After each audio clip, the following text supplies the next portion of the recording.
We're now beginning the second book, as Bullinger calls it, which focuses on the redeemed, and he summarises it thus far. And this is very good. In the first book, we have had before us the work of the Redeemer, set forth as it concerned his own glorious person. In this second book, it is presented to us as it affects others. Here we see the results of his humiliation and conflict and victory, the sufferings of Christ, and the blessings they procured for his redeemed people. So this book opens with the image of a goat, Capricorn, and concludes with that of a ram, Aries. Both these animals are used for sacrifice in the Old Testament and are therefore types of the Redeemer, Christ. The two constellations in between these two types of Christ are connected with fish, symbols of the redeemed.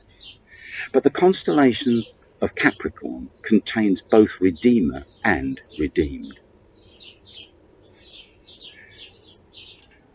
Astronomers say that the obscure legend of the Greeks give a lame account of this sign and offers no explanation of its ancient origin. But the fact is, as we shall see, the sign contains a prophetic insight which only God could possess. Here is the picture of Capricorn. The tail of Sagittarius is on the right. In the ancient zodiacs of Denderah and Esna, it is called Hu Penius, the place of sacrifice. And this brings us right to the heart of the gospel, a sacrificed goat, the atoning sacrifice offered at Calvary. But what of the fish's tail? This represents the people for whom atonement is made. The fish has been the symbol of the redeemed for millennia. We shall see this theme especially emphasized in Pisces. Note that the goat is bowing its head, as though fallen, and the right leg, being folded beneath the body, implies the submissive surrender to being sacrificed. The fish's tail, by contrast, is flared upward in a fan, suggesting lively vigour. And so the message is beginning to emerge that this creature has laid down its life for the benefit of those represented by the fish's tail. He has died that they might live. And furthermore, the goat and the fish's tail are united in one.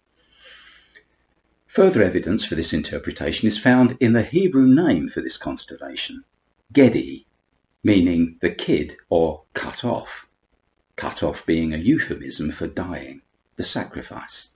The brightest star, which is in the head, is Al-Gedi, and this means kid or goat. Another star in the tail is Deneb Al-Gedi, the sacrifice cometh. Other stars include the Syriac Dabi, the sacrifice slain, Ma'asad, the slaying, and Sa'ad al-Naskira, the record of the cutting off. All these names confirm that the sign represents the Messiah Redeemer and his atoning sacrifice. In ancient Israel, when the temples were in operation, a goat was slain on the Day of Atonement, known as Yom Kippur, the most sacred day in the Jewish calendar. A second goat was simultaneously set free in the wilderness. You'll find it in Leviticus 10, verse 16 following, and 16, verse 22. Death, then, and resurrection. Death for one goat, resurrection for the other.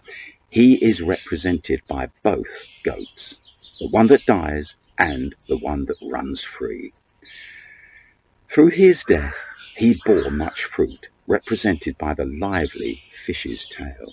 And we should note particularly that the goat and fish form one body. There is no creature like this in nature, of course, but there is in grace. That they all may be one, as thou, Father, art in me and I in thee, that they also may be one in us, that the world may believe that thou hast sent me. They are the words of Jesus in John chapter 17, verse 21.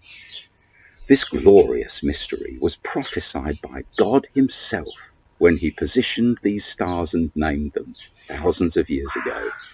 Galatians chapter 4, verse 4 following says this: "But when the fullness of the time had come, God sent forth his Son, born of a woman, born under the law, to redeem those who were under the law, that we might receive the adoption as sons.